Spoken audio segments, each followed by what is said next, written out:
So let's talk method feeders and method feeder hook baits.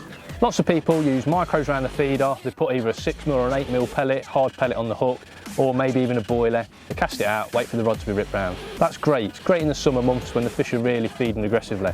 Now, water temperature's gone a bit colder. Those fish are a bit less willing to feed.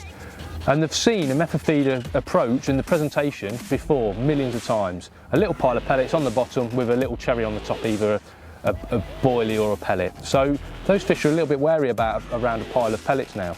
So it's worth thinking about your hook bait options. Now, I'm a really big fan of good old-fashioned bread in the winter. Now, it's very visual, very soft, and fish absolutely love it. So all I do is just use it on a method feeder, just like you would when you're fishing a bomb. Punch out, probably 3 discs is about right. I'm using an 8mm little punch. Just compress it slightly, and then with a quick stop, all I do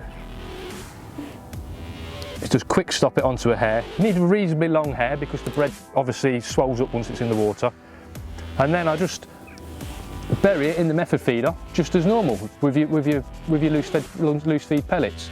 Don't worry about compacting it too hard in the method feeder because it'll still swell up once it's on the bottom. It'll still become nice and soft and fluffy, and it's irresistible to winter carp.